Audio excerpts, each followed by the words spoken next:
कृष्णाय वासुदेवाय देवकी नंदनाय च नंदगोपकुमाराय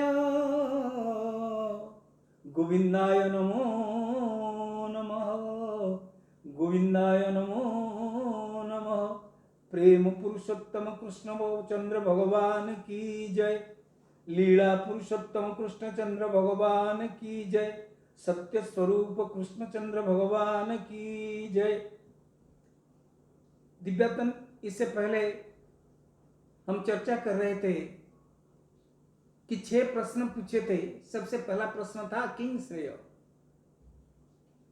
आदमी के जीवन का श्रेय क्या है, सबसे ज्यादा चाहिए क्या है एक आदमी को।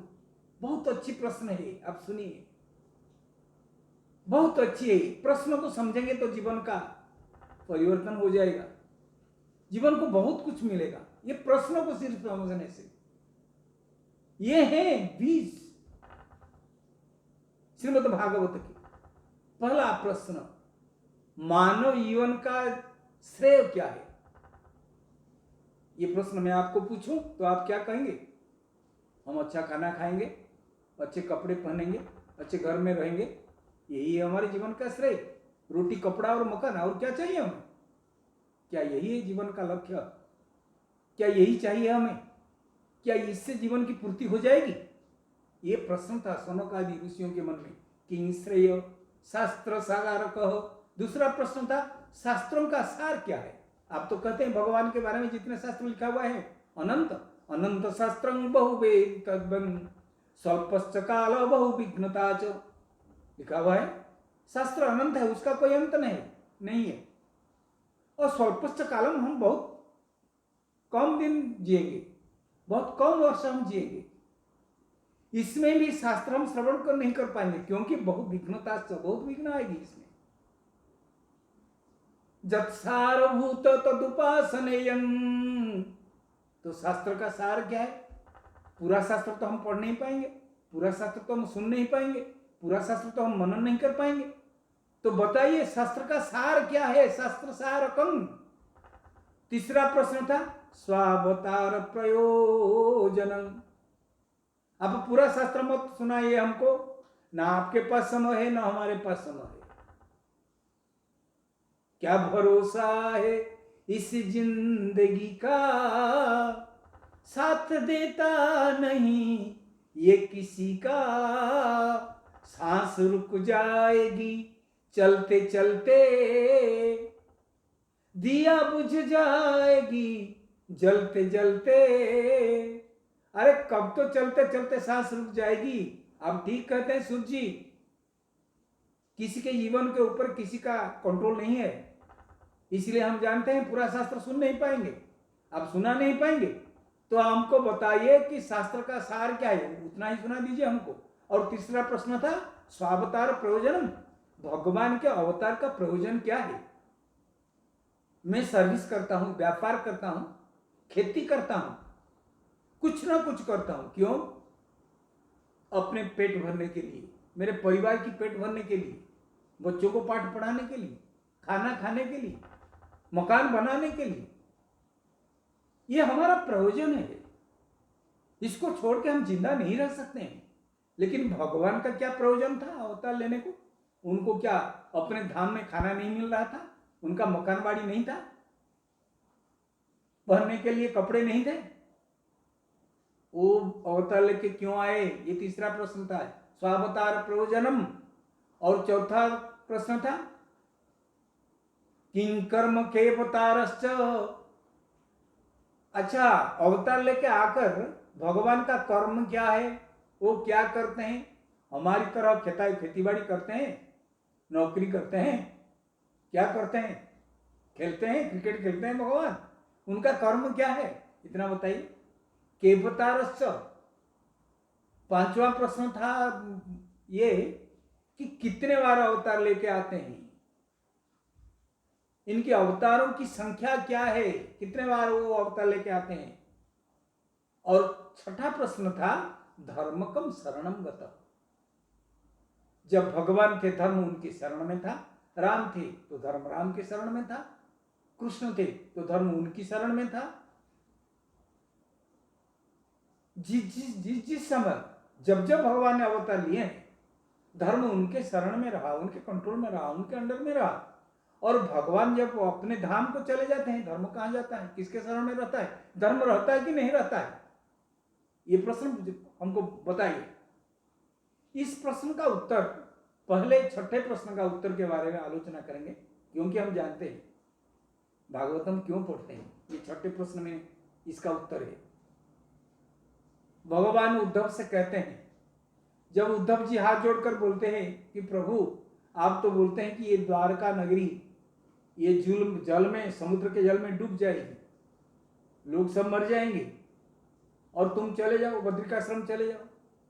आप नहीं सोचते हैं कि संसार में बहुत सारे लोग ऐसे हैं जो आपका नाम न लेकर, आपकी पूजा अर्चना न करके, आपको चंदन पुष्प न दे के खाना नहीं खाते हैं। उनके जीवन का आधार आप ही हैं। आप चले गए जाएंगे तो वो भक्त तो कैसे जिएंगे, जिंदा कैसे रहेंगे? जिनके जीवन के आधार आप हैं, आप कहते हैं मैं चला जाऊंगा। क्या आप भक्तों को मारना चाहते हैं? भगवान ने बहुत अच्छा उत्तर दिया था। भगवान ने कहा, उद्धव तुम जानते हो मैं कहां से आता हूं? ना जानता हूं। आप क्षीर समुद्र में रहते हैं, वहां से आते हैं अवतार लेकर, फिर काम खत्म करके जब भी अवतार लेकर आए हैं, अपना काम करके अवतार का जो लक्ष्य है उस लक्ष्य को पूर्ण करके फिर आप लौट जाते हैं क्षीर सागर को। उसमें शांताकारं भुजगशयनं पद्मनाभं सुरेशं, वहां फिर शेष सज्जा के ऊपर शयन करते हैं। कहे अच्छा, लेकिन जितने बार मैं आया हूं अवतार लेकर, वहां से आया था वहां चला गया था, इस बार प्रोग्राम थोड़ा फेर बदल कर दूंगा ना। क्यों? कल इस बार मैं क्षीर समुद्र में नहीं जाऊंगा, दूसरे समुद्र में जाऊंगा। उद्धव ने कहा, प्रभु ये तो अचरज की बात है, कहां जाएंगे आप? कले तिरोधाय प्रविष्टोयं श्रीमद् भागवतार्णवे। तिरोधाय प्रविष्टोहम, मेरे तिरोधान के बाद मैं प्रवेश कर जाऊंगा। कहां? श्रीमद् भागवतार्णवे, भागवत रूपी समुद्र में मैं प्रवेश कर जाऊंगा। क्या होगा? स्वकीयम चापि जब तेजस तच्च भागवते दधा। स्वकीयम चापि जब तेजस, कृष्ण की जो तेज है, भगवान का जो तेज है, परमात्मा का जो तेज है, स्वकीयम चापि जब तेजस, मेरा श्री, मेरा तेज, मेरा दिव्य भाव, तच्च भागवते दधा, वो भागवत में रहेगा। इसलिए कहा जाता है जो भगवान कृष्णचंद्र है वही उनका वाङ्मय स्वरूप श्रीमद् भागवत है। भागवत भगवान की जय। छठा प्रश्न का उत्तर यह है कि भगवान यहां से गए नहीं, वो भागवत में रह गए। इसीलिए भागवत को पूजा करना कृष्ण की पूजा करना है। इसे तो संत लोग दूसरी बात करते हैं, वो कहते हैं कि सर्वदेवं नमस्कारम केशवं प्रतिगच्छति। आप जिस किसी भगवान को भी नमस्कार कीजिए, जिस देवता की आराधना कीजिए, आपका ये जो आराधना, ये जो भक्ति, ये भगवान कृष्ण के खाते में चला जाएगा। कहेंगी कृष्ण तो भगवान स्वयं, बाकी सब उनके अंश हैं। अंश में आप जो करेंगे वो सीधा भगवान के पास जाएगा। और यहां पर भगवान कहते हैं, छठा प्रश्न का उत्तर ये है कि भगवान यहां से नहीं गए हैं, कृष्णावतार के बाद यहां से नहीं गए हैं, ये छुप कर रहे हैं भागवत में। जो भागवत की पूजा करता है कृष्ण की पूजा हो जाता है। जो भागवत की भक्ति करता है वह ग्रंथ नहीं है, सामान्य ग्रंथ नहीं है, वो सिर्फ महापुराण नहीं है, वो भगवान कृष्ण स्वयं है। राम भक्त मानते हैं कि श्री रामचरितमानस स्वयं राम है, वाल्मीकि रामायण राम है, ऐसा मानते हैं। वैष्णव लोग, कृष्ण भक्त लोग मानते हैं कि भागवत ही भगवान है। इस ग्रंथ का नाम भागवत इसलिए लिखा है, भागवत का एक अर्थ भी होता है भक्त।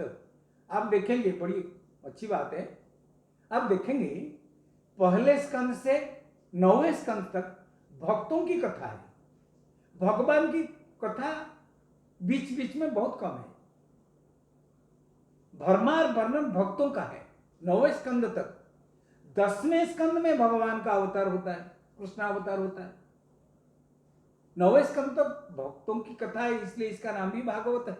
भागवत शब्द का एक अर्थ भी ये है कि भक्त, ये भक्तों की ग्रंथ है।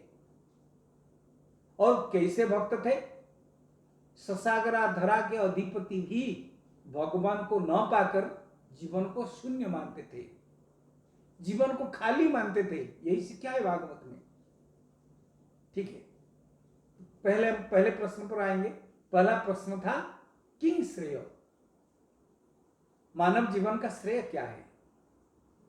इसका उत्तर भी एक ही श्लोक में दिया है। प्रश्न को एक ही श्लोक में समेट लिए हैं करपात्री जी महाराज ने, उत्तर भी एक ही श्लोक में दिए हैं। बहुत अच्छा उत्तर दिए। कल कृष्ण भक्ति परम श्रेय शास्त्र सार च सैव ही। उन्होंने कहा, करपात्री जी महाराज ने कहा, या ऐसे समझिए, सूत जी सौनकादि ऋषियों से कहते हैं कृष्ण भक्ति परम श्रेय जीवन का सबसे अच्छा श्रेय है, जीवन का श्रेय है कृष्ण भक्ति। अगर कृष्ण में तुम्हारी भक्ति नहीं है तो तुम्हारा जीवन निरर्थक है, तुम्हारा जीवन सफल नहीं है, इस जीवन में कोई लाभ नहीं है। कृष्ण भक्ति परम श्रेय।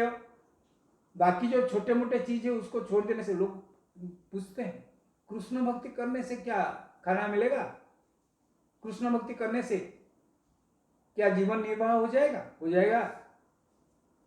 मल्लुकदास ने लिखा है, अजगर करे न चाकिरी पंछी करे न काम। कहले भाई ऐसा देखो, अजगर करे ना चाकरी, अजगर क्या नौकरी करके खाता है? पंछी करे ना काम, पंछी अपना पेट भरने के लिए परिश्रम करता है क्या? दास मलूक कह गए सबके दाता राम। मलुक दास जी कह गए हैं भगवान राम सबके दाता हैं। अजगर ना तो नौकरी करता है, पंछी ना तो मजदूरी करता है, फिर भी उनका पेट भगवान भरते हैं। ऐसा सोचिए। एक छोटी सी उदाहरण मैं प्रस्तुत करता हूं। जब बच्चा मां के पेट में होता है और उसका जन्म हो जाता है, बच्चे के लिए खाना कौन देता है? भगवान देते हैं, मां नहीं देती। मां तो माध्यम है, उसके तन से जो अमृत निकलता है उससे बच्चा पुष्ट होता है। स्तन में अमृत है।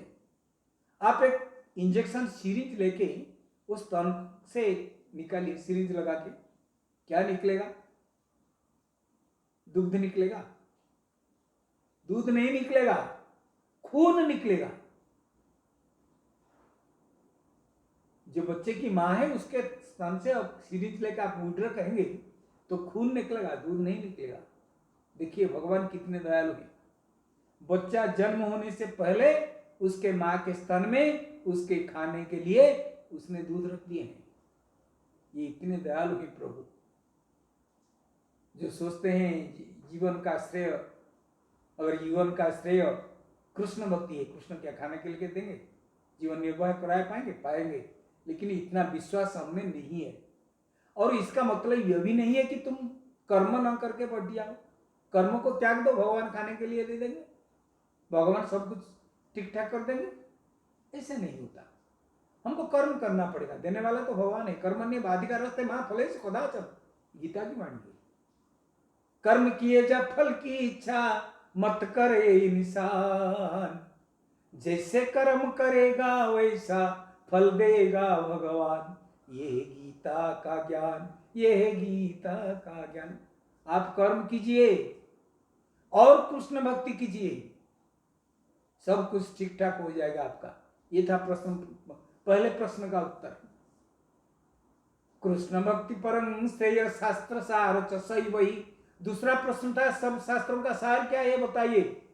शास्त्र सार च सैव ही, समस्त शास्त्रों के सदग्रंथों के सार है भगवान की भक्ति करो, दूसरा कोई सार नहीं है।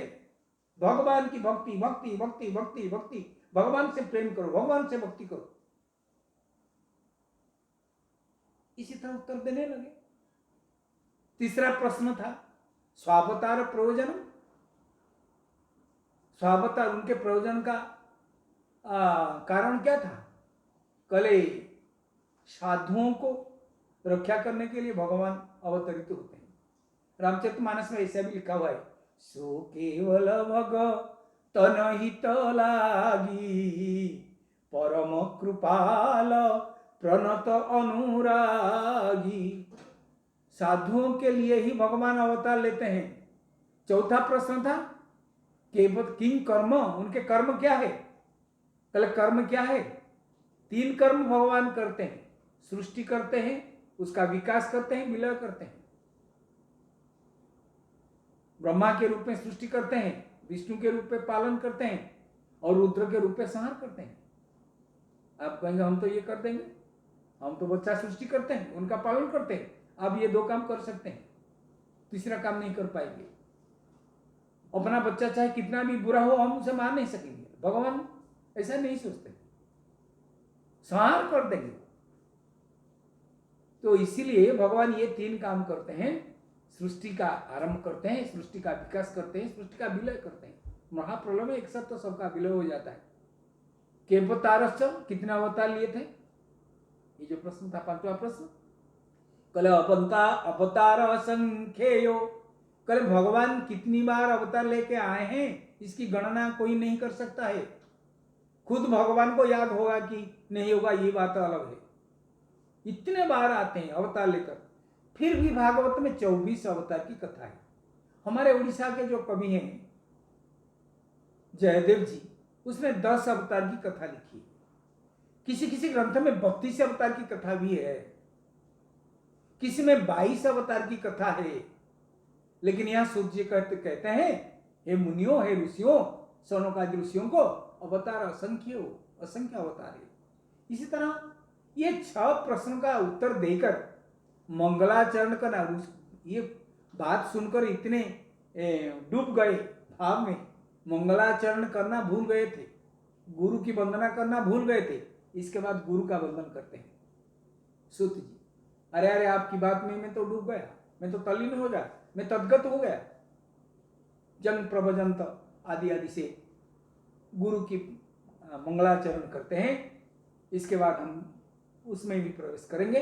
अब तो समय हो गया है। आप हमारे चैनल को सब्सक्राइब कीजिए, अपना मतामत दीजिए, अपना कमेंट्स लिखिए इन्हीं शब्दों के साथ। जय श्री कृष्ण, जय श्री कृष्ण, जय श्री कृष्ण।